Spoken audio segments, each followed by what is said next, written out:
Liverpool slap.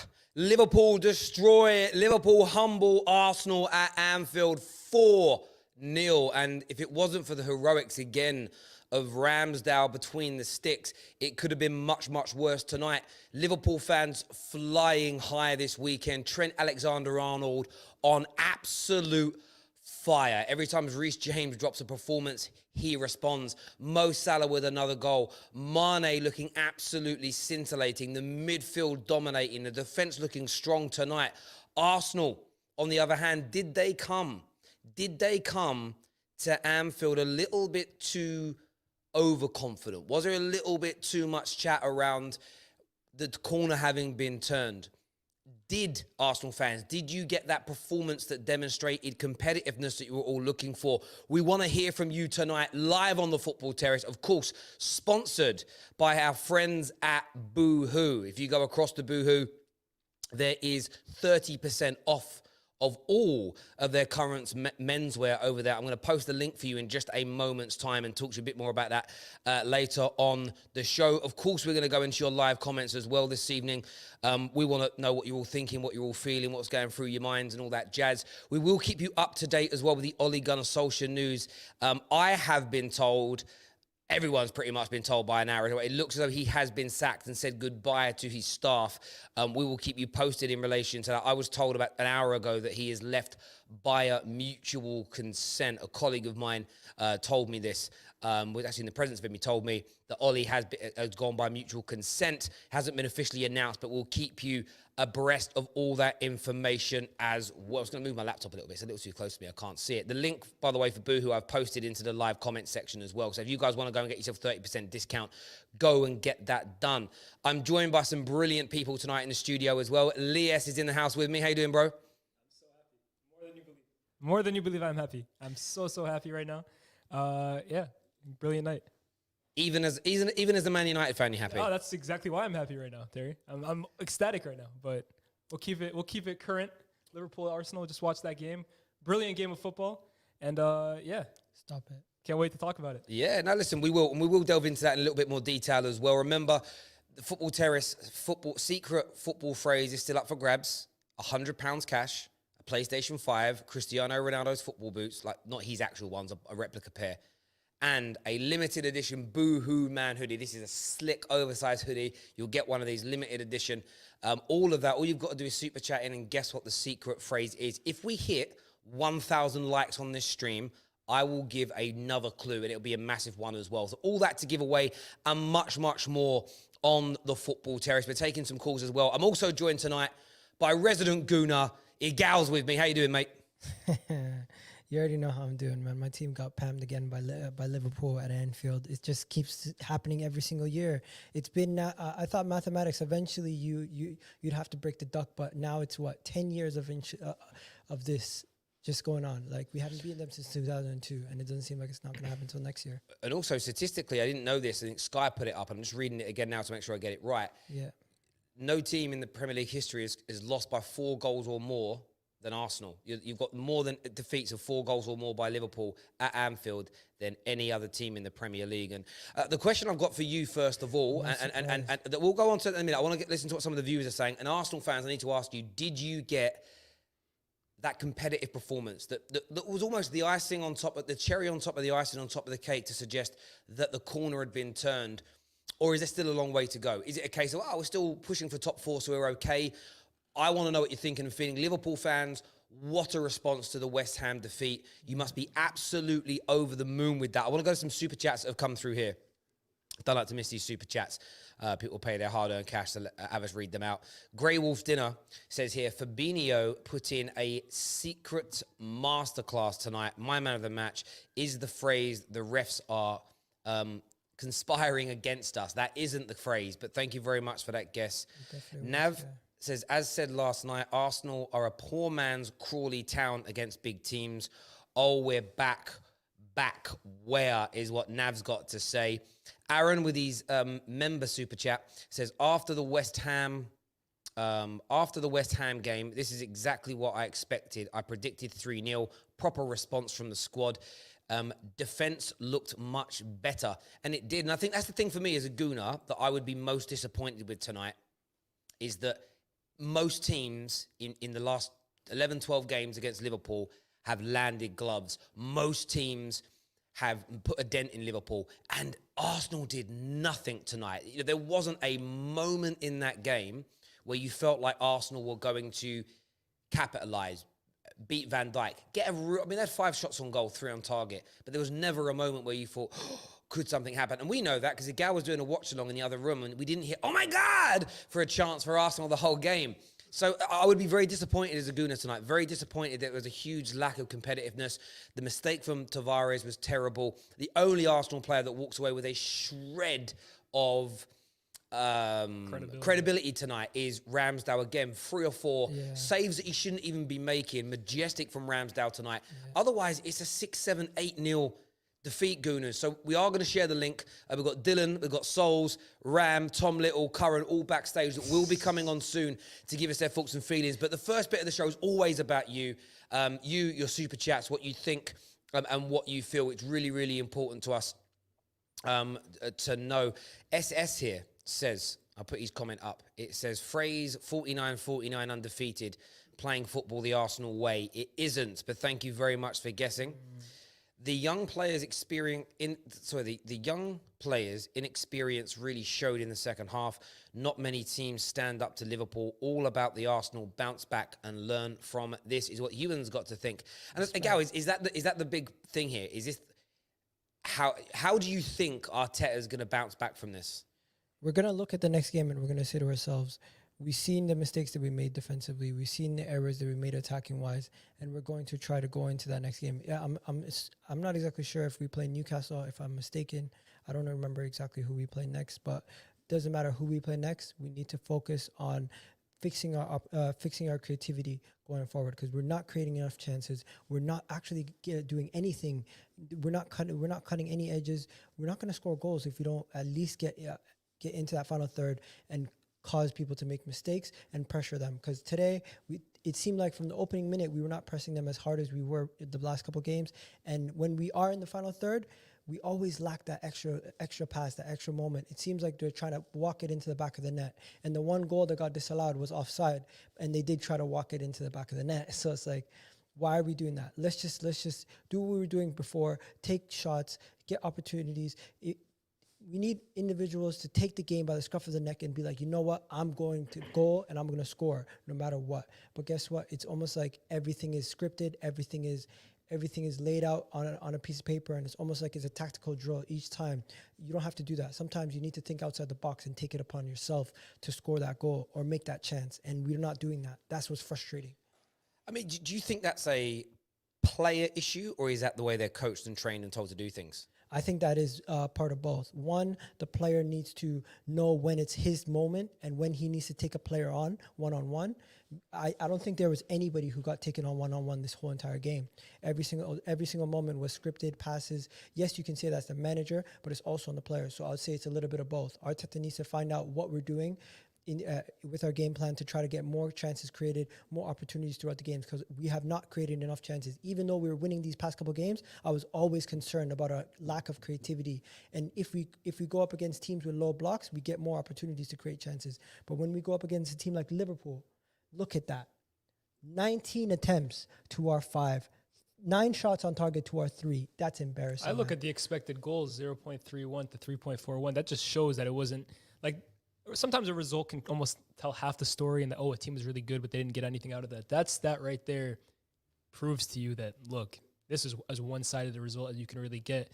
And as a United fan, I remember last season, Terry, when we went to Anfield, and we actually drew that game 0-0, people could argue that, oh, wow, they could have got something out of the game. They should have won it. And I still came out of it disappointed because I didn't think we went completely into that game as well as and competitively as we could. And I feel Arsenal at the same time today, if I'm an Arsenal fan, I'm feeling similar, because this was an opportunity for them to kind of make a claim that, this unbeaten run that we've been on, it's real. Yeah. Because the main criticism that a lot of people had was, okay, you're 8 games unbeaten, 9 games unbeaten, but look at who you're playing against. And at the same time, yes, you can only play who's in front of you, but when who's in front of you is an elite team or a top team, let's see what you're made of. We got slightly humbled today. I think you got fully humbled I'm not going to today. say we got fully humbled, because at the end of the day, our team still believes that what they've been doing, and they believe in the progress that the team is going on.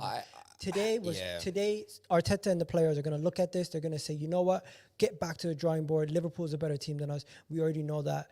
Going into this game, I expected to get something out of it. We didn't get anything out of it. We brush ourselves off and we go again. I think it's massively humbling because the narrative was, will we be, like Arsenal fans said, it wasn't even about winning. It was, if we show that we're competitive in this game, we know the corner has been turned. I know people are going to push the envelope, kick the can down the street a little more, and say, actually, we're in the top 4 race, so it shows we're ahead of target and all these types of things. And you probably are slightly, but I think some Arsenal fans are going to be a little bit sheepish over the next few days, because tonight just wasn't getting beat 1-0, 2-1 in a close run game.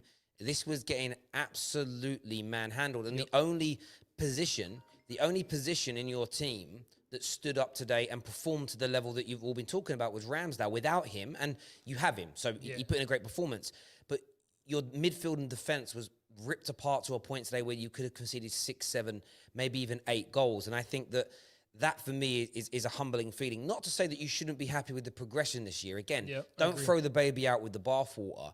But at the end of the day, to sit there and be like, nah, it's fine because we're only 2 or 3 points off of the top 4 after getting beat 4-0. You're aspiring to get to Liverpool's level. And it just shows again today, the 3 big teams you played this year, again, have absolutely smashed you apart. So you're going to get Arteta out and say, well, yeah, that unbeaten run was just because we were playing teams that we should be beating. And a handful of those games, we were fairly lucky. A lot of Arsenal fans have put this narrative out as you can't count those first 3 games because of COVID and the season was just beginning and we didn't have our full strength squad. Wait until we play a big team now. And there was nothing different today about Arsenal's performance to what I've seen to the majority of games against top big 6 teams in recent years, especially City and Liverpool. The only difference was Ramsdale. And Ramsdale was absolutely scintillating. He was scintillating tonight. And without him, it could have been hugely damaging. I think going forward, we need to figure out what we're going to do with the attacking area. I agree completely. Because a two-man strike force won't work against every single team. It will work against low blocks, but a team like Liverpool, sometimes you need to go with the Odegaard. Sometimes you can't always go with a 4-4-2. It's not going to work every game. Well, I mean, Lacazette is kind of playing that role right now. I wouldn't say that they're really playing a 4-4-2. I think Lacazette is playing that more with John role. For me, I said it even before the game. The reason I didn't think Arsenal could get anything out of this, even though I was such a big critic of the way Liverpool were defensively, was I questioned whether Arsenal could be that team to take advantage of that. And for me, I look at the number 9. I look at the guy who has honestly come under a bit of criticism for the last year or so, and that's Pierre-Emerick Aubameyang, the captain, the focal point up front. And I've always questioned in these big games, does he do enough for Arsenal? Does he make himself enough of a presence? Does he hold up the ball? Does he do the things you want your number 9 to do when you obviously have less of the ball? Because when you don't have the ball, you want the guy up front to hold it up for you. And Aubameyang, I think, is another, in these big games, he almost tends to kind of go missing. And today I thought, non-existent at times. He had that one chance, kind of half chance in the second half. But I think when your striker is providing you with such little support up front, you're kind of screwed with the rest of your players. I know Saka didn't play a great game today. I know Lacazette was not brilliant, but Tavares, you look at... You didn't mention No, Tavares. I'm looking at forwards, though. Tavares is also part of this. Tavares is a very talented young player. Again, he had a handful of good games, and it's like Tierney should probably be out of the team now. There's been a hell of a lot of, you've done it. Title-winning defense, it looks like you've got. I still stand by that. I think tonight says that you can't stand by it. A title-winning defense. Potential. A title-winning defense. Every time it's played against a title-worthy team, can't be ripped to shreds. There should be the moment. I think you've got a good team in the makings. I'm saying too many of you lot are running before you can walk. That's what's happening here, and that's my view. I think it's a reality check. I think that's the word we have to use here. It's a huge reality check that, listen, Arsenal have had a good run that they've been on. They've gotten good results. They've gotten themselves into a position that at the beginning of the season, kind of everyone wrote off. But listen, let's take a few steps I'll just say this closing remark. Personally, I am going to brush myself off and go into the next game not worrying about this result. But after being away for the international break, it gave us too much confidence going into this game. And also Liverpool losing against West Ham gave us a lot more confidence. So it was a lot of false hope going into this game. And now this is a reality check. And I'll just say, you know what? Yeah. It's still not the defense that I was talking about, because Tierney wasn't in there. So that is a little bit of a scapegoat there. Yeah, you say Tierney wasn't in there, but again, a lot of your fan base have been saying that Tavares needs to be in the team. So, look, we're going to go to some calls now. We're going to get Jess on the show, of course, big Arsenal fan. Liverpool fans, we want to hear from you as well, because you were brilliant tonight. We've got lots to talk about. Jess is on the show with us now. Make sure you smash that like button, share the stream across your social media platforms. Remember, 1,000 likes and you get the brand new clue for the secret phrase.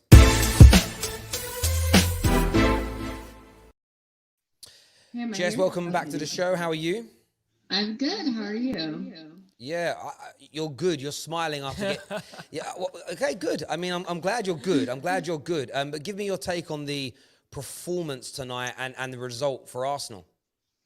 Yeah, it's not good. It's not good. 4-0 is definitely not what I expected. I thought that we'd be able to keep it a lot tighter, but there's like a huge echo. Can you hear me, Tierney? Or Terry? I can hear you fine. A lot of people are getting an echo. I'm not too sure why. Same as well. So It's there's probably meant to be an me. echo. What's going on, Javern? Sort the echo out, bro. Is it me or is it you guys? I don't know why there's an echo. The viewers are definitely getting it. We haven't had an echo on this for weeks, so why are we getting an echo now? Hold It's on, not let me from us, just they're change my saying. phone. It might be you. We'll try another caller in. We'll try another caller in the meantime while we sort that out. Actually, no, Jesse's back. We change your earphones. Is that better? It's still echo. Yeah, I don't know. I don't know. I'm not hearing it in my ears, but yeah, I'm going to just try another caller for just a second and see whether it's taking calls that's doing it. We're having a look our end as well. Next, we're going to get Tom on the show. Tom's a Liverpool fan. What are you saying, mate? What a game. What a game. You know, there was a lot of questions after that West Ham game. A lot of them. You know, especially at the defence, you know, Trent, Matip, Ox had some questions. All them were answered today. Not a single bad performance on that pitch. Alisson made it hard saves look easy. You know, words can't describe just how good that performance was. Yeah, and it still looked disappointing. It was, and it could have been more. It could have been 6, it could have been 7. You know, really good response to like everything that's kind of gone on at Liverpool in recent weeks. I want to ask you a question about Trent. 2 more assists from him right now. I want to ask you this question: is he the best fullback in the Premier League right now? 100%. He's not only one of the best fullbacks, he's one of the best creative players. He's a player who, if you were to give to a Pep Guardiola or a Thomas Tuchel, they would build a side around him. That's how good he is. He's one of the players who you could give to any manager in the world, and they wouldn't just put him in. They would build around him because he's just that amazing. All right, I need to say something. We're getting loads of comments saying echoes. So what was it? But it's fixed. Oh, Jesus Christ. I hate it when these streams go wrong. Technically wise, it gets on my nerves. Yeah, no, I hear what you're saying there, bro. In terms of that, we know the title race is on as an example. When it comes to Arsenal, I wanted to ask you, are we in a position now when it comes to Arsenal, and from your side of things, where you think Arsenal really have turned that corner, or do you think today's a real humbling experience for them? It's humbling. It's humbling. You know, they run a high. They were very much on a high. You know, they'd had a really good run of form and they were looking promising. But this just shows. I think it's down to the players, but I think Arteta's made a couple of big mistakes out there today. I don't think Partey and Lokonga works together, and I don't know who else he's got, to be fair. So I think that's why he's played, but I don't think it works together. I think he should have just went Kieran Tierney. He's a much more solid option. I think Tavares is one which he's put faith in, and it's backfired. He just looks so lost in that second half. I felt a bit sorry for him, to be fair, especially when you got the best player in the world running at you constantly. Yeah, you know, it's tough. I felt like Partey didn't look fit 100% in this game, and at moments he wasn't himself. So I kind of get where you're coming from. But Tavares is still young, and our only other option today was Ainsley Maitland-Niles. So I feel like either way, it was going to be tough. Yeah, no, I hear you on that. Listen, Tom, great call, mate. Thanks for coming on and having your say. Really appreciate it, buddy. Thank you very much indeed. Tom there on the show.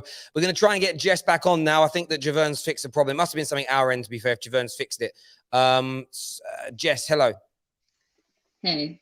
Okay, good. I can't hear myself. Good. Cool, go for it. Speak to us about the game. Oh, yeah. Okay, so yeah, I mean, I don't feel as bad as I thought I was gonna feel. I mean, during the game, I was very worried because I just kind of felt like once they get the first goal, it could be bad for us, and it pretty much was.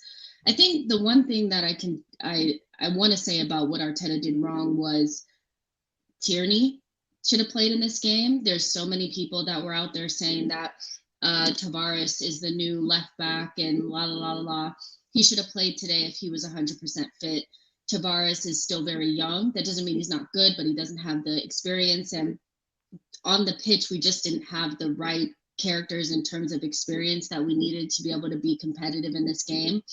And yeah, so that's what I think Arteta did wrong in terms of that.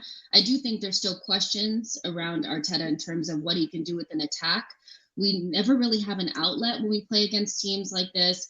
We're lacking goals, like goals from open play. And I'm still kind of in between feeling like, well, he hasn't really touched the front line, meaning he hasn't really bought a striker or another attacker or, whatever. So maybe it's a little bit of not having the right personnel, but I'm a little bit like, okay, well, it could actually just be that you're lacking the ability to coach the offense to do something. So I think that's a little bit inconclusive at this point.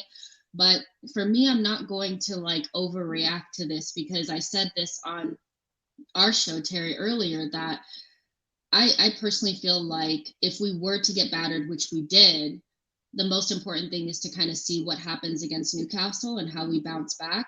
I never thought that, for me, top four was never really the conversation that I was having. It's top six, and newsflash, you can get battered by Newcastle or Liverpool in this game and still make the top six. So it's not really like the end of the world. I see people gravely overreacting, which I thought would happen. A lot of Arteta is out and proud today, really just going at it. Can I ask you a question on that though, Jess? Do you feel like, Yeah. and I get they're out and proud because it's happened, but Arteta inners and people backing him were sort of speaking about, their words were in build-ups, in previews on my shows, and everybody's shows I've watched about 8 or 9 previews in the build-up to this, all the staunched Arteta inners, and a lot of the guys that recently have been Cronky inners as well have said, we will be competitive, we will show you we've turned the corner, it won't be like before.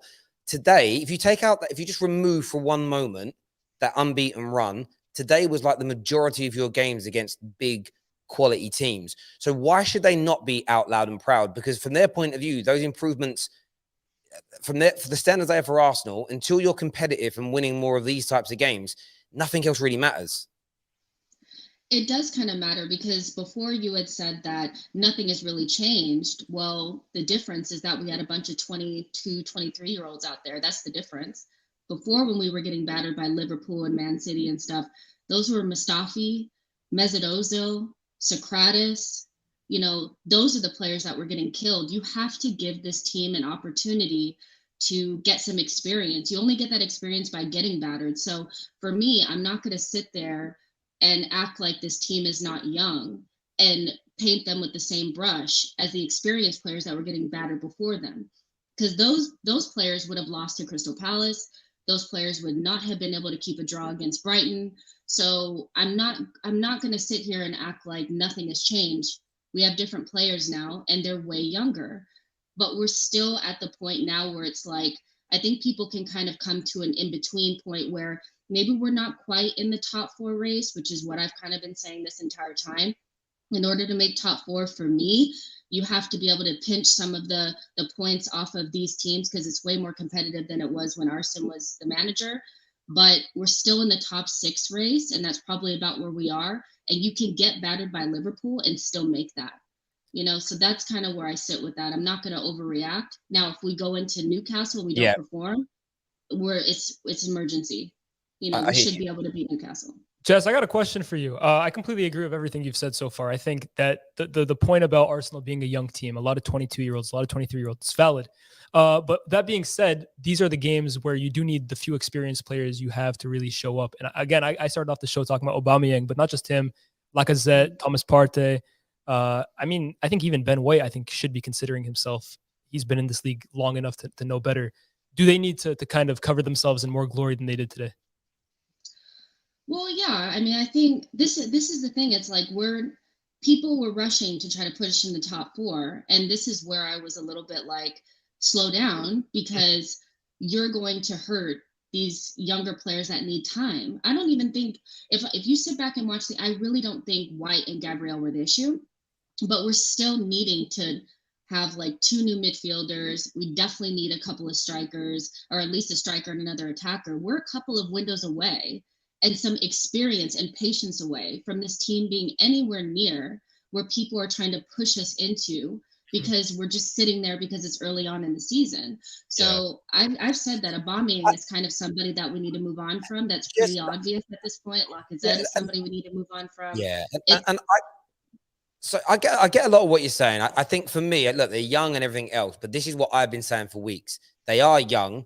Everyone's got to slow down. You can't still, to my point, we've turned a corner. We're not going to lose like we normally lose to these teams, and it's happened again. Of course, the context is different because it's a different side, but I think some Arsenal fans just need to slow down, enjoy the journey that you're on, know that you are improving, but slow down. As I said, I've literally seen people change their mind on the Cronkies because of an unbeaten run for 10 or so games.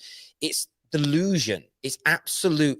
I get back in your club and I get being positive, but I know what people are doing. They want to be ahead of the game. They want to be the first ones to be positive so that if what they hope happens turns out to be true, they can say, oh, I was first. I did it first. When actually, you should be praising the Cronkies after an unbeaten run of 10 games. You praise the Cronkies in 5 years' time if you're challenging for titles, if you're holding on to your best players, if you're buying the best in the market. You know, if you continue to be competitive, then you go, yeah, they've done a good. You don't know whether they've done a good job until that point there. Jess, thank you very much for coming on though and having your say. Really appreciate it loads. Thank you. Big up, Jess. Take care. Speak to you soon. All the best. Thank you very much indeed. Now, Nav here with a super chat says the biggest problem with Arsenal fans is they pipe up after beating small teams because that's not embarrassing sorry, I can't even read this. Because that's not embarrassing in as itself. Then they have changed their tune after the loss to a big team. Cool. That was my eyes, my dyslexia, or your writing, but I was struggling there to read. I kind of get what you mean. Next on the show, I'm going to get Curran on. Curran's on to have his say now. Big Arsenal fan in the house here, ready to have his say on the terrace. How you doing, mate? I'm fine, man. I'm not worried at all. I'm not. Look, first of all, Liverpool are fair play to them. They played us off the park. They really did, and fair play to them. They did very well. They're an excellent team, and they deserve to be in this title race. I had people going from Arteta out to we're in a title race on my timeline. So I'm pretty sure I'll be okay just to stay calm. Look, no team in the Big Six has won at Anfield since 2016 in January, for God's sake. So let's not go and act like, oh, we should be beating Liverpool because obviously they're a big team. We should be beating them. No, Van Dijk's never lost at Anfield. Obviously the performance wasn't good enough. There were things that weren't good. Tavares looked shaky, obviously, and had a couple of errors. Lokonga didn't look very good, and yeah, the performance wasn't good enough. We had 45 minutes where, look, they did dominate possession, but the plan was to get to. And yeah, I do still think Arsenal will get top four. If you say from the beginning, before the beginning of the season, if you say we've gone to City away, Liverpool away, we've played Chelsea once, we've gone through these, and now we're 3 points off top four, and now we go to Newcastle. Like, I'm sorry, Terry, but my point is that if you're going to look at things, let's look at things. We've got to look at the context as well. And I understand that, and you want to play. I know context is important, but I'm going back to what was being said by people like yourselves in these last few weeks. We will be competitive now in these big games. It won't be the same. Today, you weren't competitive in the slightest. That should still be a concern. When it is a concern. So, but you've come on and said, I'm not expecting you to come on after one heavy defeat and go, I was wrong about Arteta. I'm not an idiot. Yeah, we're not finishing 10th, man. That's I've got people saying we're finishing 10th. You know what I mean? It's maybe your getting point, but I'm not saying that. What I'm saying to you is this, right? You've got Brighton that have been competitive against them and got points. West Ham, who are top 4 contenders of you, outplayed them last week. Teams like Atletico Madrid have pulled these goals there. My point is, are you not worried that you didn't lay a glove on them? Is that not when you? Not at all. You're not concerned one bit that your club didn't lay a glove on them. Look, I understand where we are as a club. I understand that. Look, there are 3 teams that we are not going to be able to lay a glove on a glove on this season. It's Chelsea, City, and Liverpool, and I'm okay with that. This was a free hit for me. Why can other teams lay a glove on them and you seem to never do? Like, why? That's fair. It doesn't matter. Look, for me, it doesn't matter. Look, if I understand that other teams can go and lay a glove on them, and that's fine. But the fact is, just on paper, we didn't have a chance. So. It is what it is. What I would say to you, Curran, is this: the reason why a lot of people don't have faith at the top 4 and don't rate your manager. This is Arsenal fans. I'm paraphrasing and speaking for them here. Sure. Is they feel because you're not competitive in these games and other teams are, that is a difference in quality between the managers of those clubs and yours. And because of lack of quality, that's the gap. That's the gap that will stop you from making it into the top 4. I mean, it's an interesting one. Sorry, go on. Go on, Lias. Yeah, Curran. The one thing that I kind of went into this game talking about was Liverpool's defense. I feel like Liverpool this season, their undoing will be their defense. Not to say they are an absolutely brilliant team. Quite clearly going forward, they are majestic. That 3rd goal was brilliant. But defensively, I think there are issues. For me, the concern, if I support Arsenal here, is that not only plenty of teams can concede 4 to Liverpool. It happens. Brentford conceded 3, but they still scored 3 and they created chances against that team. For me, I looked at Arsenal, and for me, the biggest issue here is that you're not laying a glove on them offensively. You're not even getting close. Great point. Good point. And the thing is, I totally agree with you. The amount of times we were running past and going offside and Aubameyang was getting out muscled, I completely agree with you, Liz. But my point is still going to be the same. Look, I do agree that there are deficiencies in our attack right now. When sometimes in the final third, getting into the final third and getting into the goal, we do have still problems there. But the fact of the matter is, at this moment in time, let's just put it this way, okay? If in a week's time, right, we're going to Newcastle and West Ham are going to City. So West Ham gets smacked by City and we win at Newcastle. Then we're in top 4 and everyone's going back the same sort of direction that we were before. It's just I just feel like it's too reactionary either side. Just have your opinions, and if that's what you feel, that's what you feel. I don't mind that, but I'm not going to go one side to the other side, just jump back and forth for no reason. Karen, no one's asked you to do that. What we're asking you is it not a concern that invariably when you play teams of Liverpool standards, you're not even involved in the game? And to say no, my response is I don't believe you. I think in your heart of hearts concern, and you don't want to admit it. And of course, you might be in the 4th place position next week because of a West Ham defeat up and down. But as Arsenal Football Club, one of your big objectives is you need to start to be able to compete with your pound for pound rivals from a financial standpoint. Sorry, Agal's got something to say. Correct. There's one thing that I'm very concerned about, which is we don't seem to impose ourselves attacking wise against any team. Agreed. This season, we have been getting a lot of our goals from set pieces, and from open play, we still lack goals. Is that an issue from Arteta, or do you think the players are currently not taking enough initiative on themselves? Because even myself, I struggle with that. I don't know which one to lay more blame on. It's both. It's both. Your team is the joint second lowest side in the Premier League for scoring goals from open play. If that doesn't improve, again, you're not making the top 4. Yeah, of course. And again, but you guys talk about patterns. That's we're over about a quarter of the way into, bang on a quarter of the way into the season now, and you're not scoring those goals. You're not competitive against the big teams, and still there's been a good 5, 6, 7 games of your 12 where you've been completely second best. Like, I don't think there's enough evidence yet to just sort of flippantly just say we are definitely moving forward in terms of making top 4 anyway. Curran, have your final say, mate. Look, for me, my whole thing is this. My whole thing with from the beginning of the season was top four. That's how I feel, and that's what the thing is. You can get top four, and Wenger proved it for years. You can get smacked 8-2 by United. You can go get smacked by Chelsea 6-0, and you can go and get top four. The issue is right now, how do we bounce back from this? And I'm more than happy to say, look, it was a bad performance. And I'm saying I don't care about the performance is disingenuous. So I will agree with you there, Terry, because obviously I'm an Arsenal fan. I want us to win every game. So to say that I don't care is, but my point, I'm not worried is what I'm saying.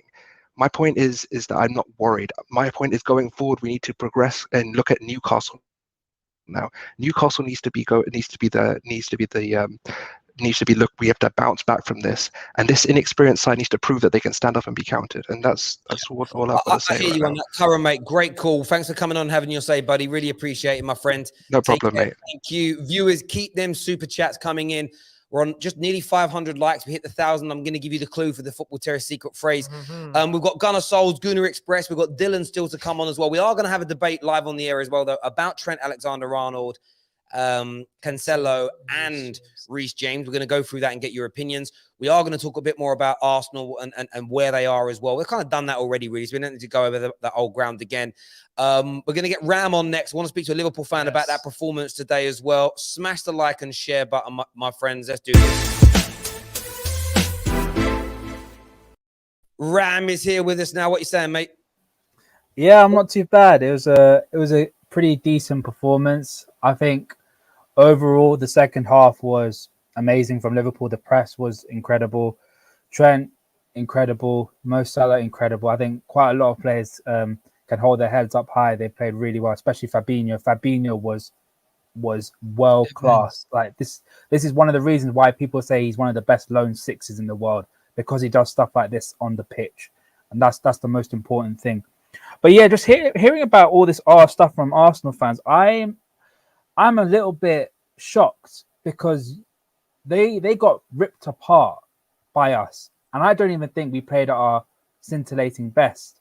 I think we were a little bit sporadic, and I think we were a little bit wasteful at times. I think I have to give full credit to Aaron Ramsdale. He put off some brilliant saves, but that wasn't us at our very best. And it's genuinely worrying because you guys got ripped apart, and all the goals that you conceded were down to lackadaisical defending, poor decision making from some of your players, and their positioning from some of the defenders was shocking as well. So I think you Arsenal fans need to be a little bit more concerned about this, because if I saw that from my club in a similar situation, I think I'll be very, very concerned, honestly. Yes. Do you think Liverpool having to bounce back from that last game gave them the extra drive to put in this performance, or do you think this was going to happen regardless? I think it was going to happen regardless, but the thing is, I didn't think we were at our very best. I think I expected more from us, to be honest. That's scary. And for the first half we weren't that great. I thought Sadio Mane was our best attacker, and he was pretty appalling in the first half. I think only until the second half. What? Sadio Mane. What? Sadio Mane. Whoa. Start that again. Sadio Mane, for the amount of things that he's doing, little cheating things like the whole time. Oh, he should have at least got a yellow card.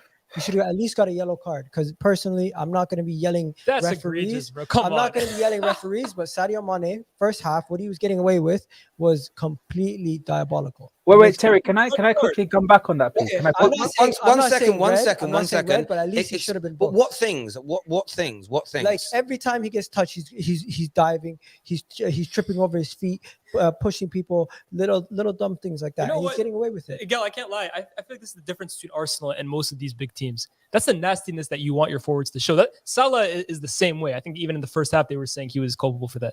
I'm not faulting. Mane should not have been sent off. Salah rightfully got booked for that. He didn't do one single. That's part of football. Yeah.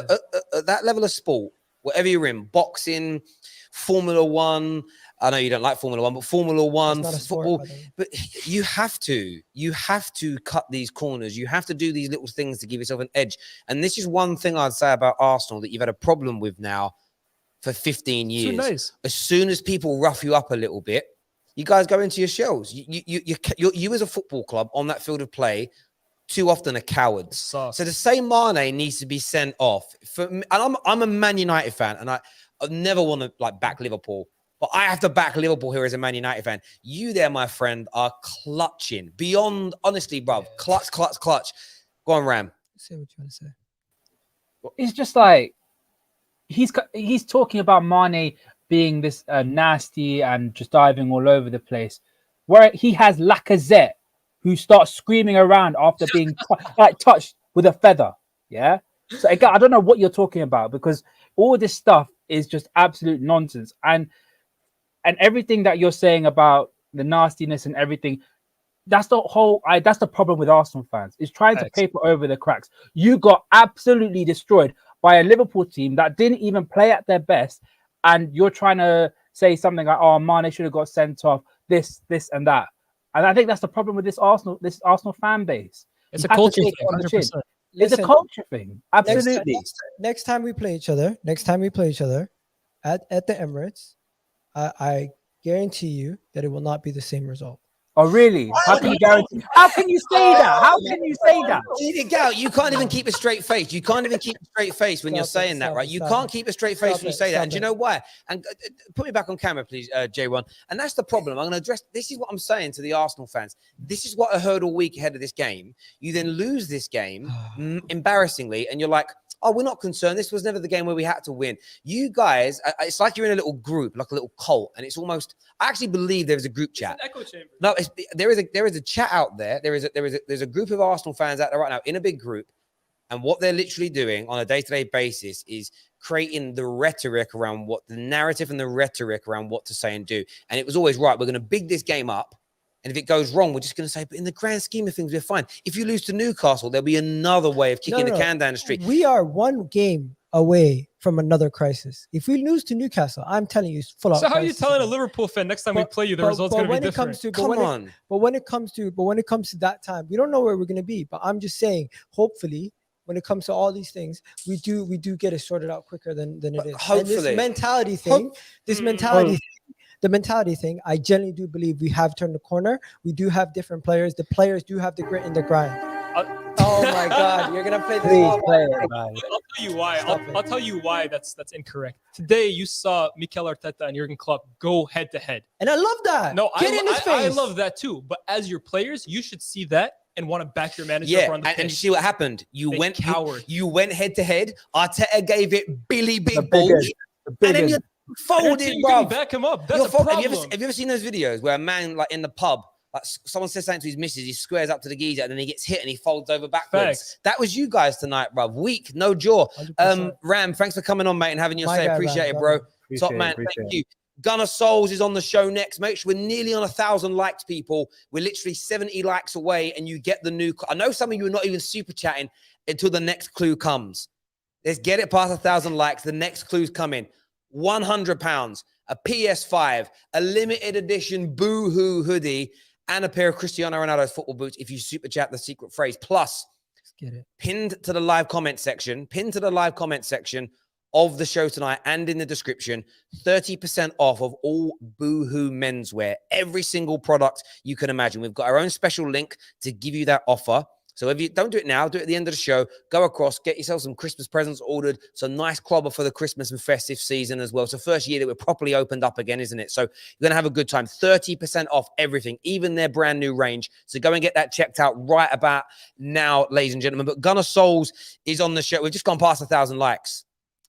We've gone past 1,000 likes. So do you know what? I'm going to give you guys, we'll do the next clue now.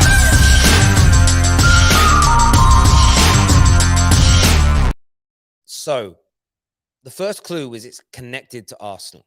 The second clue was rivals don't like it. The second thing was when it happens to you, it can be great. The next clue is Tottenham and Liverpool have very famous or maybe infamous examples of this happening. That's your next clue, ladies and gentlemen. Gunner Souls is now on the channel. Let's do it. Gunnar Souls is back in the house. What do you want to say, mate?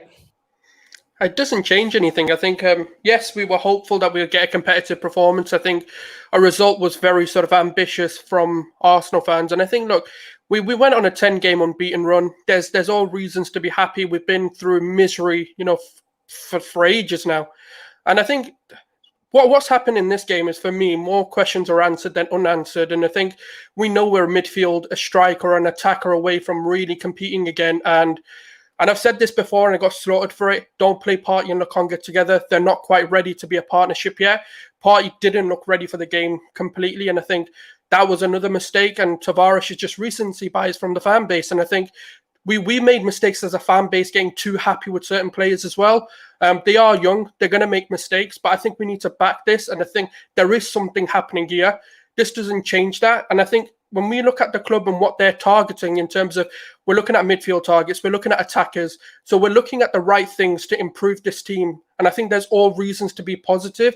Yes, the result is, it kind of showed us the glimpses of the old Arsenal in terms of capitulations, in terms of mentally not being quite where we thought they would be. But there's also examples we can give you this season where they showed that mental resilience. They showed the defensive resilience as well. Crystal Palace, we would have lost that every other season. Even Brighton, we would have lost. And I think we might have capitulated in other games. Like, for example, I know it's 1-0 against Norwich and I know it's 1-0 against Burnley. They're not good sides, but those kinds of games, the way that we won them, we probably would have drawn or dropped a result against them. So I think there's positives and negatives this season, but it doesn't change our projections or aims for this season. That's fair enough. Yeah, I can't That's disagree very with most of balanced, the. yeah. Gunnar Souls, my guy, I want to ask you, what's the solution for the midfield if Lokonga and Partey is not the solution? Because we're not gonna have Xhaka back anytime soon, mate. Yeah, so like I said, I'd either go El Neni or Ainsley. Ainsley surprised me this season. I think he's been a lot better. He's been, one of the things I had a problem with was how lethargic he is, how relaxed he is on the ball. A lot of the mistakes came because of that. But I feel like this season he's kind of stepped it up and he's proven to Arteta why he should be a midfield choice.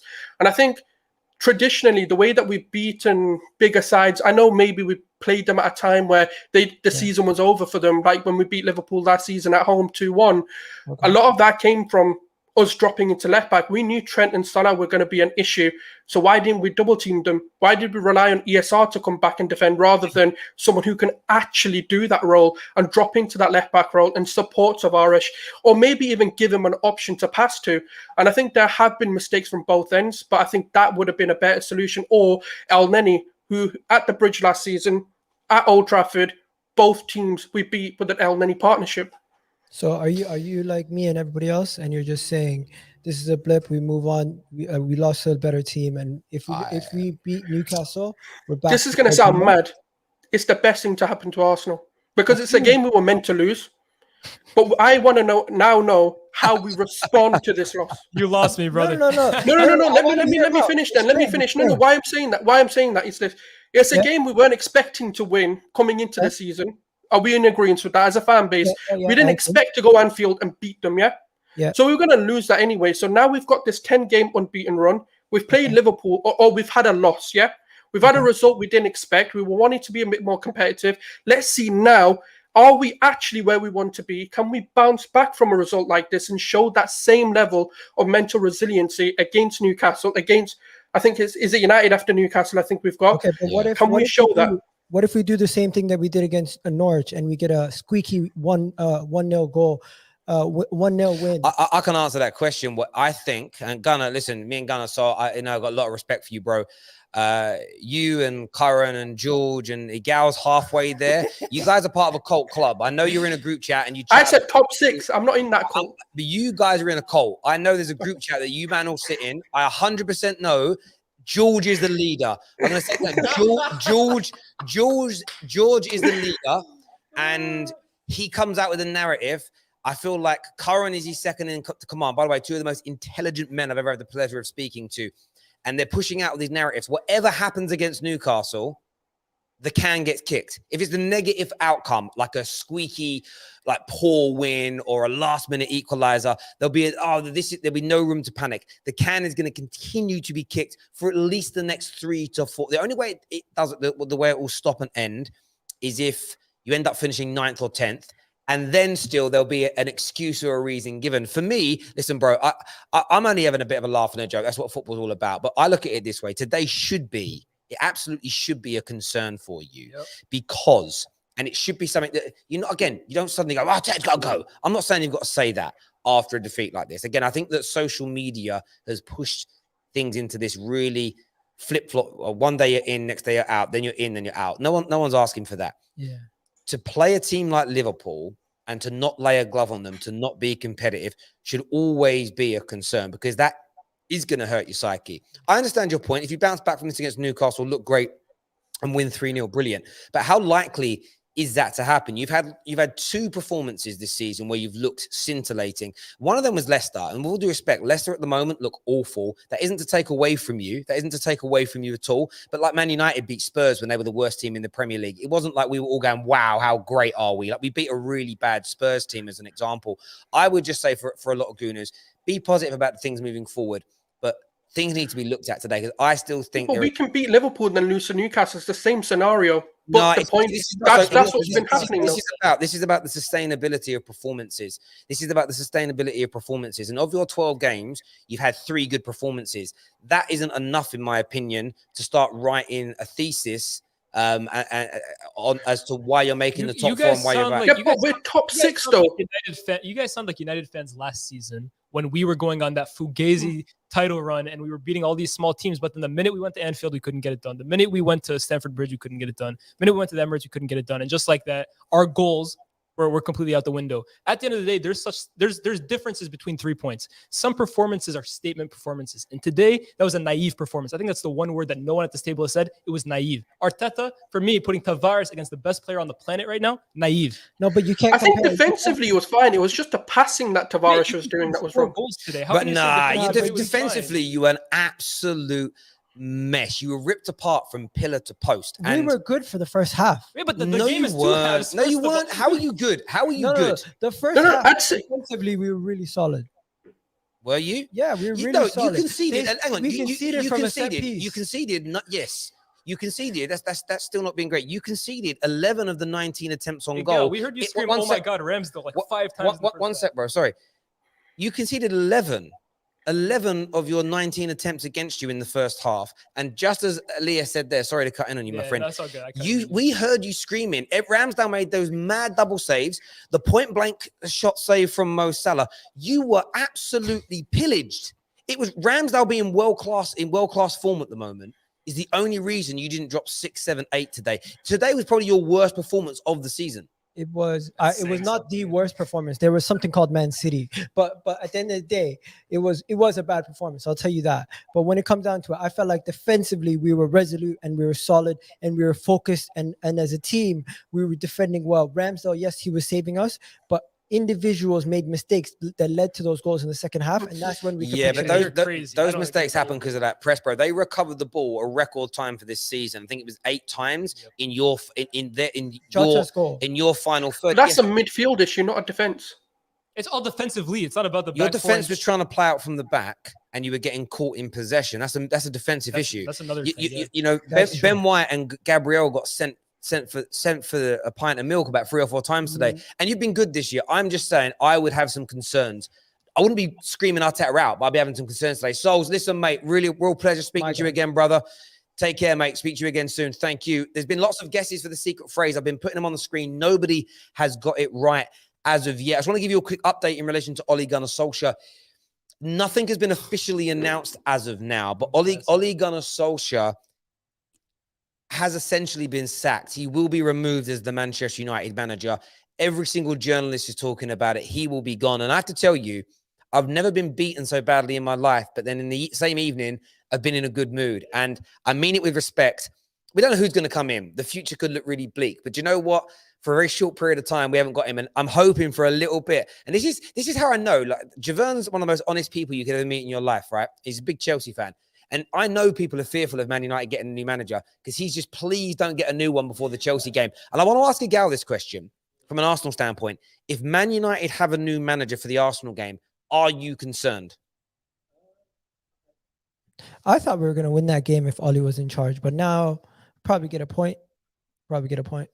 Probably get a point. There we go. Gooner Express is on the show next with us to give us his thoughts and feelings. What you saying, mate? Yeah, I'm not gonna lie. There's been a lot of cat that's been spoken so far on this stream. Saying that losing to Liverpool is the best option or was the best thing that could happen to us. First off, I've seen a lot of fans be criticised for saying they want us to lose. Now, I'm not one of those people. I never want Arsenal to lose. But to criticise people or any fan base, Man United fans, for wanting to lose, and then coming on here and saying that losing 4-0 at Anfield to Liverpool is the best option is hypocritical, because that's basically you saying that you wanted to lose without saying it. Like it is. So I cannot agree with that at all. It's not the best thing that could have happened to us, because getting the 3 points is much better than getting 0. Obviously, I'm not deluded. I didn't come on here expecting us to beat Liverpool. I had my little time of trolling on Twitter, getting under some fan skins. But the realistic thing was that we were going to come and lose. It's the way we performed, and we didn't perform well. Igal, I don't agree. Defensively, we were not good. Ramsdale was good. You feel like we were decent first half? No, I'll be honest, I didn't. I think Ramsdale made us look better than we were in terms of the fact that he kept us in that game. If Ramsdale didn't make those certain saves, it'd have been 3-4-0 in the first half, Igal. Defensively, Ben White was good in the air, but on the ground, he was woeful. He was not keeping track with his runners. I think, to be honest, Firmino being injured is probably better for Liverpool today, because Jota has that pace that Firmino doesn't have, and he was ripping Ben White apart. Gabriel wasn't that good either. Tomiyasu just could not keep up with Mane. And the thing that I worry about with Tomiyasu is, yes, it's his first big test, so I'm not going to, straight away criticize him. But when he has played against good wingers, he struggled. So he needs to be able to, actually be able to keep up with the best wingers in the Premier League. And so far, he hasn't. I think not playing Tierney was one of the stupidest things Arteta has done so far this season, because Tavares, he's been great, and I've been calling for Tavares to start over Tierney. But this is the one game I said you cannot start Tavares. Tierney defensively is still better than Tavares is. He's more experienced in big rivalry, not a rivalry game, but it's at Anfield. It's a big game. You've got the cop and all that behind you, whatever else. So having Tierney in that role at left back against Salah would have been a much better option. I think today proves that we need a DM, and that Xhaka, even though some people will still argue he's important, he's not the best we have, and we still need a new DM. We need to buy a DM in January. We needed to buy one in the summer. What happened to Partey, bro? You guys spent 50 million on him. You bought Lokonga. How many? Leah, look. The thing with Partey is he's not a DM. He's not a DM, bro. Like he's a number 8. He's a box to box midfielder who drags the ball forward. So for me, anyone saying that he's a DM, that's wrong. That's not what he is. So are you buying someone to partner Partey? No. Are you buying someone to partner Lokonga? Right now, this is our midfield. We have Partey. We have Xhaka, who's injured. And after that, the depth chart is Lokonga, who we just bought, who's 21 years old, and Ainsley Maitland-Niles, who's been converted from left back, right back. Correct. So when you say we need a DM, who is he going to partner in your ideal Arsenal 11? Because you have all these, you have Lokonga and Partey, who I've heard so much raving about. Partey, I think, has not been talked about half enough for how much of a flop he's been since he came to Arsenal. Partey's been, but who would you want to see come in to partner to come in? No, to partner this DM, because I feel like at this moment, Arsenal fans are kind of in a space right now where they don't know whether they want to blame the manager. They don't want to know, again, we've asked so many people on the stream today and no one's answered it yet. Who do you blame more today for today's performance, the players or the coach? I mean, in terms of who I'd want in the midfield, I think Partey, I agree. He has been a flop since he's come into Arsenal. I don't think he's been bad. I don't think he's been the worst player. But from what we expected, what we saw from him at Atletico Madrid, the money we paid for him, the hype around him, he's not lived up to it. And that's just the harsh facts. I agree completely. Again, personally, I've never seen him as a DM, so I don't blame him for the defensive mistakes that he makes, because he shouldn't be playing in that role anyway. Lokonga's not good enough to start for Arsenal week in, week out. He's shown recently that he's a good enough player to eventually possibly fit that role. But again, he's not a DM. He's an understudy for Partey. Exactly. Yeah. And if you're asking me who I want to bring in, I've been saying Denis Zakaria or Boubacar Kamara from Marseille. They're the two main ones for me that need to come in, because they're both defensive. Either of them would work, and they're both relatively cheap. I think Zakaria you could probably even get on a free. My final question. One moment. I just want to mention one thing. Don't ever say that Thomas Partey has been a flop, because everybody knows that. Everybody's been talking about it. Everyone's been criticizing him. It's not that he doesn't get enough criticism. He just gets overly criticized now. He has turned the corner slightly. This is what happens when you're a £50 million player. But to my last question, bro, Who would you say today's L is more on, the manager or the players? Look, I'm Arteta out, so I'd love to come on here and just slander Arteta. But if I'm being realistic, it's a mix of both. And the reason why I say that is Arteta got it wrong with Tierney. Tierney should have started. I'd argue he possibly got it wrong with Lokonga. I don't see all the Maitland-Niles hype in midfield, but he has played well recently, and I think we needed someone more defensive-minded. I would have probably even started El Neni today over Lokonga, to be honest. Okay. Not trying to say El Neni's better before anybody tries to quote that. You need that experience in there. I hear you. Exactly. You need the experience. You need the DM. Ødegaard, I don't rate Ødegaard. Possibly he could have come in today and played, but just the fact that I don't rate him, I wouldn't have seen it. But, okay. So that's why I blame Arteta. I think as well, look, I'm happy that he got in Klopp's face, but what that showed today is the Liverpool fans fight for Klopp. Like they fight for him. They see him getting attacked or, having a little fight with Arteta, and they go and score. They go and play better when that happens. The Arsenal players didn't do that. So it shows that this. Oh, we lost him? Oh, I'm not sure what's happened there. Yeah, he dropped off. He dropped off there. Not too sure what happened. It wasn't our end with him, but yeah, listen, he's back. He's back. Yeah, sorry, bro. My Wi-Fi just dropped off real quick there, innit? But as I was saying, Netflix Wi-Fi. Again, thanks, Igor. No, but as I was just quickly saying, it shows that the Arsenal players just aren't experienced enough to fight for him yet. And that's what I worried about with the transfer window, was that we didn't buy enough experience. And the experienced players we do have, they don't play well enough. Aubameyang's not, I'm sorry, he's done. He's not a world-class elite striker that he was. Lacazette never has been at that level at Arsenal. No, he goes. I don't think it is, because you're saying Aubameyang's done. As a world-class elite striker, yes. Completely. Because in fairness, ago, it was you. When Dom Robbie over 18 months ago on my channel was saying you guys should have cashed in on him then. So why are you backing him now? To say he's done as a world-class striker, and to say we should have sold him is two different things. I don't think he's done. I think he can still give us. Yeah, I think he still give us a lot of goals, and he's going to be very productive for us when it comes to finishing. But we need to create the right amount of chances. When you don't give a man, that's the issue. Striker, all you can do is no, just. That's he's not a the issue, playmaking striker. Don't act like he's a playmaking striker. Don't act like he's a defensive striker. Don't act like he's a striker who links up. I'm just asking for my striker to be able to control a ball when it's passed up to me and get others involved. And Aubameyang does not even provide that. He can do that at time to time. He doesn't do that as his strength. But what he is a person whose awareness around the box, knows where to be, and is around the box to get those goals. And you know what? Lacazette is unable to do that. We have two players who have two skills. Together, they would be a complete player. They'd be a world-class player, which neither of them are. But apart, they're two sums that don't work without the other. Those are not world-class players. Gooner Express, mate, thank you very much for coming on. Nah, big up, man. And having your say. Really appreciate that, bro. Thank you very much indeed.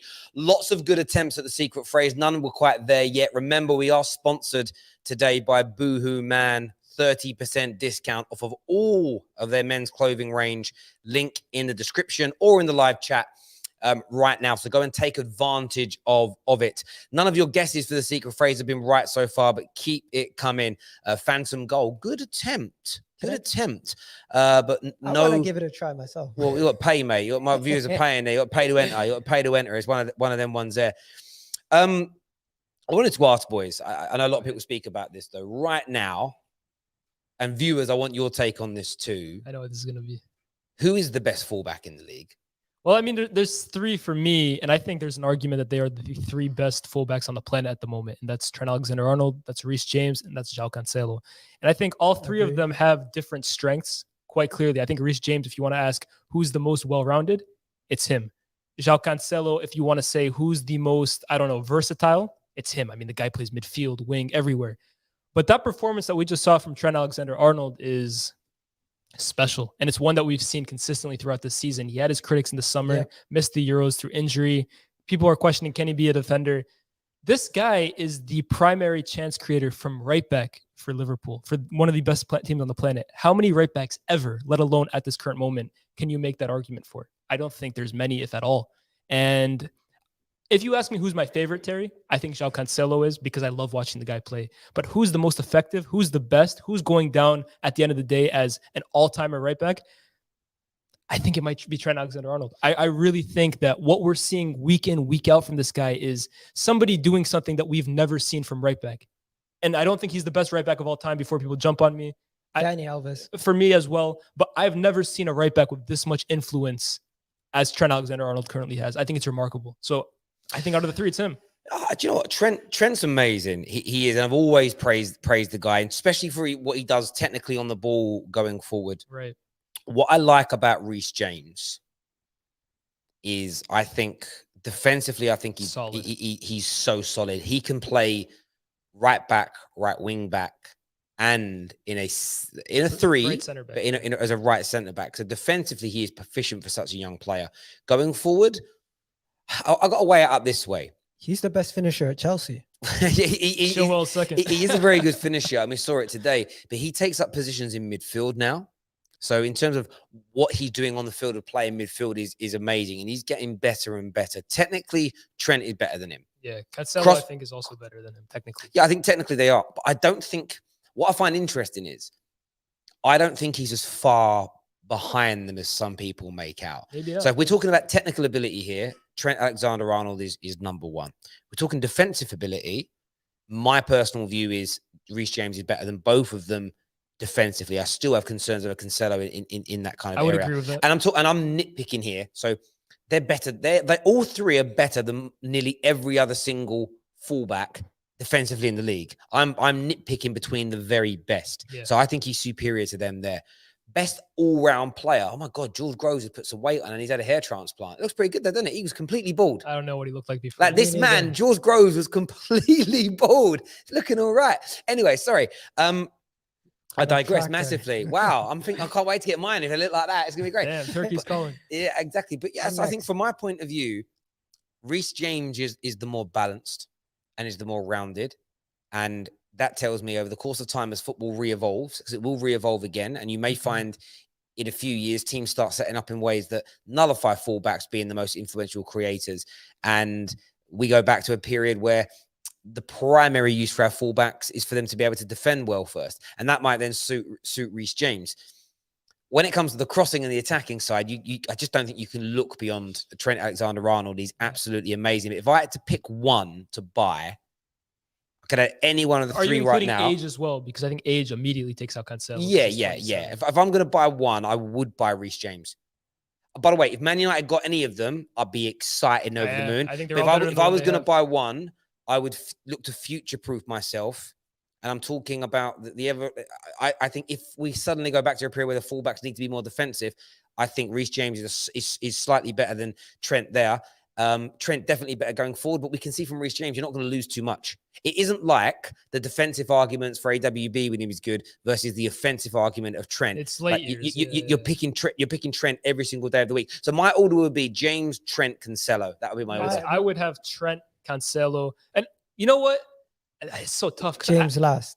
I think I would have James last, honestly. And again, at the end of the day, you're really picking the finest of margins because all three of these guys are absolutely brilliant. Yeah.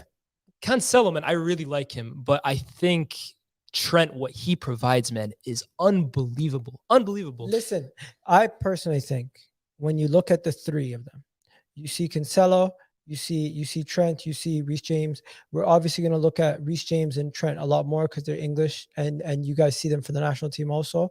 But I say ability-wise, it's Cancelo, I think. Cancelo I agree. is the best ability. I agree. Trent has been the most productive out of all three of them. And he is in the conversation, if he continues this, to be the best right back of Premier League history. If he continues this. Trent, I think Trent is well on the way to that because of how well he started. I think if you look at, again, ability and who I would buy is different from if someone said who's had the best career so far. Which one is it? Because for me, if I take out ability and I take out age, no matter what, it's still Trent. And well, if you took Trent's ability away, you wouldn't pick him, would you? No. I mean, like if I'm not looking at Cancelo for his ability, and I'm not looking at. So we're talking overall, though. Again, if you can buy any one of them for Arsenal right now, which one are you buying? I'm buying Trent because he's creating the most chances. I think that's the best way of rounding this up is because they've all got different points that you put above the other. But if you were going to buy one right now and you could have any three, who would you buy? I think Trent. I am buying Trent, and I think anybody who is making a case for Reece, I hear you. Anyone who's making a case for Cancelo, Cancelo, yeah. I don't hear you. I look at it this way. On Trent, I want to say about him, like you said, what he's doing in the Premier League is amazing. I think what's so disrespectful is when people there's banter, and then there's people that seriously think he's just a hit and hope, Which is a cross and ridiculous. inshallah merchant. His crossing That's ability hilarious. is David Beckham's the best crosser that we've had in the Premier League. De Bruyne is up there. De Bruyne is up there. Steven Gerrard is up there. Giggs, Trent yeah. Giggs is there. Trent is in the top 5 crossers of the ball in all For a time fullback, in a it's Premier. crazy. And we say that, but It's not crazy. I don't know why. We say that, but then look, goalkeepers 20 years ago couldn't play football. True. Some goalkeepers now could probably play in the Championship outfield because they train differently. I actually think Trent's going to be one of the first in the Premier League. You might find in 10 years' time, the majority of fullbacks are very good crossers. Like in Beckham's era, Beckham was the best crosser, but most wingers could cross. Yeah. Then we created these inside forwards, Robert and Harris. nobody, but he could still cross. We went for the period of inside forwards, and nobody could cross the ball anymore. And I remember Everyone's just watching cutting pundits say, "No one crosses the ball anymore." And clearly, what was going on in the academy is they were training and teaching fullbacks, because you see this new age of fullback come through. And typical Man United, we buy the one young fullback who isn't proficient in that. But the thing is, Trent has been a trendsetter. And You know what the craziest thing about what you just said is, by Yeah. the way? Wan-Bissaka used to be a winger. yeah, Can I say one thing about Trent though? Trent is so impressive that he has the best pass completion from that whole right side in the Premier League. I think the thing And with Trent, also the inside midfield positions, 2 of them just outside the box. Those 2 slots, he's also the most completed passes from that area also. So from that whole right-hand side in the Premier League, no one has had more completed passes than Trent. So people who are saying he's a hidden hope, okay, but here's my argument to that. factually incorrect. Because this is also where I want to get. I think the one that we're kind of overlooking is Cancelo. And I think you said Cancelo would be third. I wouldn't really consider him compared to James or Yeah. Alexander-Arnold. Cancelo has the most touches completed in the first third, the second third, and the final third. But you know He what? has the most touches in the Premier League. But here's what I'm going to say about Cancelo. Cancelo is literally redefining the way a Pep wingback plays, because he's playing in midfield. He's playing on the left wing. He's creating chances. He's scoring goals. Everyone talks about the assists Trent is getting. And again, I would take Trent over Cancelo. Cancelo had 5 assists in 2 games last week. So I think people still need to be keeping an eye out for him. I think the thing with Cancelo is he plays in the City team where no one really shines. But I think if you really look at what this guy is doing, remarkable. The thing is, respectfully, everybody looks at the City team and they say how when you outpossess a team and you don't give them a chance, and you're a defender who's getting that many opportunities in that ball. But no City defender has ever done this. Even Walker, even Zinchenko, even Delph. Yeah, you know what it is? Pep plays he's fullbacks. They go into these midfield roles regularly. He's just doing it to a higher degree. Yeah, exactly. But that's why I'm so impressed with Reece James at the minute, because he's picking up central midfield roles. There was times in the game today against Leicester where he was in the number 10 position on the ball, and he looked. Sometimes I remember a few times. Listen, I love Gary Neville. Zabaleta was a very good footballer. Ivanovic. I'm just fullbacks that were brilliant. Dennis Irwin, Evra, even the likes of Ashley Cole. These are some of the. Again, when we talk about best fullbacks in the league, we can't forget how good Ashley Cole was. But if you got these guys too regularly in the final third or anywhere near the central area of the pitch, all of them looked like they were having nosebleeds. Yeah, true. They all did, because they just didn't want to be there. Now it's different. They weren't trained to be there. The football was different back then in terms of how things were. So they weren't trained to do it. But that's what's so impressive about all these guys. And I think what I'm scared of when it comes to these debates is to get your guy to come out and stop, we act like the others are trash. No. And none of us here have done that. Yeah. But what's amazing about these fullbacks is that all 3 of them are world class. Or are on their way to being world class. What about Reece James has one big thing in his way? Chelsea's ambition. Because if they go and they see a right back or a right wing back like Hakimi, they went for him, even though they know they have. I think though Reece James hadn't touched this level last season. I think Chelsea they have a right back now, and you forget they let go of Lamptey, they let go of Livramento. They believe in this guy. But their ambition, but their ambition, as a club, their ambition might hold him back. And no, their ambition. If he's good enough, their ambition will make him the best. Yep. Because he basically most players at Chelsea, in my opinion. He might get longer because he's homegrown, but you have a 12 to 18 month period to deliver or they replace you. Absolutely. So he knows he has time to develop, but he has to perform within his development. And actually, when it comes to all young players, giving them time, You need time to develop is one thing, but there needs to be consistent performances from them. We had a young player that came for our academy. We're all excited about Chong, and every game he played in, he did nothing ever. And it's like people go, "You've got to give him time." And I was watching it, and I was like, "No, he doesn't need time. He needs to go." And I think Reece James has stepped up to the plate. That's what's been impressive about Reece James and Mason Mount at Chelsea is they got the opportunity, and some of the opportunity was born out of the transfer ban, but they grabbed it with both hands. I've got some super chats here. Then Dylan's coming on. If you put Trent in most other teams in the league as right back, he could look a lot different because Klopp basically creates a system to utilize his attacking attributes. So I don't really consider him a right back, is what Ryan says. Why wouldn't any other team do the same thing when you have a guy who's literally winning games and influencing them from that position? Why wouldn't they do the same thing for Trent? I don't see why. Yes, it's a great point. Is it beach ball goal? It isn't beach ball goal, but thank you very much for the guess.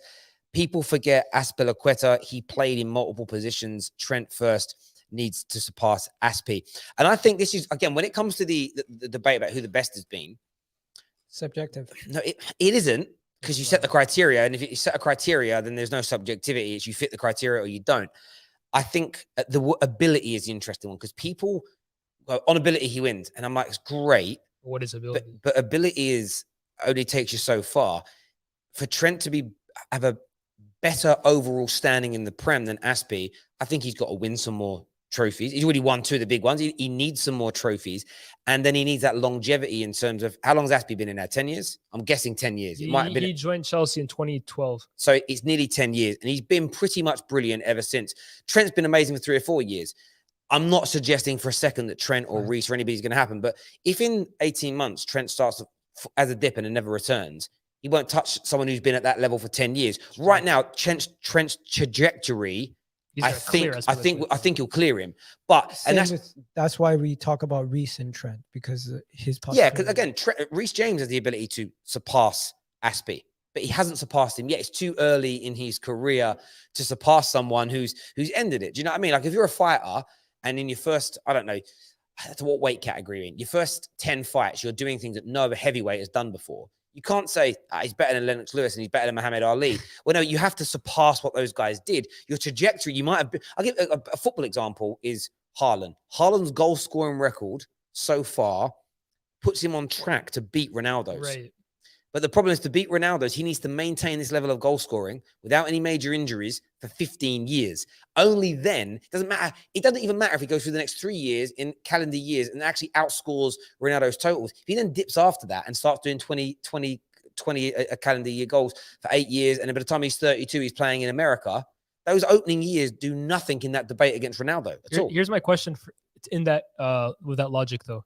For the most part, I usually agree with that. The Haaland one, I think, is a brilliant example. Unless he does what he's doing now for the next 15 years, like Ronaldo did, he can't surpass Ronaldo. Has Azpilicueta ever touched the levels Trent is touching right now? Ever in his career? No. So he may have done it longer, but were any of his levels close? No, I don't think so. But again, it's a different. Again, I think maybe when it comes to the fullback role, maybe you end up having to split eras because none of the fullbacks. Because even like most people would tell you and say that the best left back in Premier League history is Ashley Cole. But Ashley Cole weren't putting crosses into the box. Even like some of the kind of good fullbacks right now. So the game has evolved. So I think what you have to do when you judge Aspi, when you judge Ashley Cole, is you judge them for how good they were in their era. Okay. And rather than somebody they weren't. It's a bit like this. Peter Schmeichel is nowhere near technically as good on the ball as someone like an Ellison or an Edison. So based on that logic, you can't say that if Trent is in front of Aspi and Ashley Cole because he's doing things they weren't, that means Peter Schmeichel can't be considered the greatest goalie in the league. That wasn't my question, though. I didn't mention Trent's output. I didn't say Azpilicueta never touched those numbers. I'm asking the level. Do you think Azpilicueta has ever been as good as Trent is again, if we're using the ability thing, he hasn't got the ability of him. But Trent's getting noticed because the way the game has evolved, fullbacks are putting these. They've been, and it isn't just Trent. You can see at academies, fullbacks are being trained to do this because we're getting more and more come through. It isn't like 2 years ago they've all gone, right, let's train all our fullbacks to do crosses like Trent. I would say they've been doing this for years in academies, and we're now seeing the fruits of that labor. Trent's just the best at doing it, as an example. I just think that you have to, when you're looking at the greatest, you have to factor in that football was different in those times. And just because there's something that players are now doing. And it gets you more, again, it's the outputs, though, of these defenders is what's getting them spoken about. If they weren't getting all these, if Reece and Trent weren't having so many goal contributions, they would just be treated like every other fullback in the past. I'd say, look, again, it's a tough one. I would say this: they're on the trajectory, both of them, to go down as two of the greatest ever in the Premier League, if not the best. I think Reece James first needs to do it for more than 3 years before we can put him in the same category as Trent. No, and I understand. I think that's a fair point. I really, really do. We're bringing on Dylan now to have his say. He's an Arsenal fan. Ready to have his say. What you saying, Dill? Hey guys, how are you? Yeah, very well, my friend. What's on your mind, buddy? Today's game, not a shocker. I just want to say, like, most of the people that were on today are pretty delusional, if I'm going to be completely honest. We've got to be real, guys. Like, this 10-game unbeaten run, it was just a smokescreen. I think I said that to you, Terry. And obviously it was evident today. I think it was just tactically naive. I think, like, the formation and the players that he set out with, I think he sort of had to go with, because that was the team that, you know, got the 10 games unbeaten. But in saying that as well, you need to make changes like Teeny when, you know, you're coming up against like the world's best player. The substitutions that were made during the game, the fact that, you know, Lokonga was shocking. It went down to 2, and instead of putting on an attacking player to try take the game to Liverpool, we went defensive again, put on Ainsley.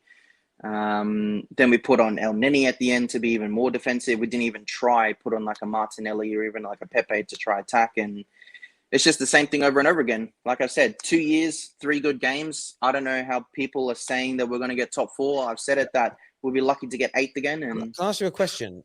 Most of the callers today, I believe, painted on very false smiles.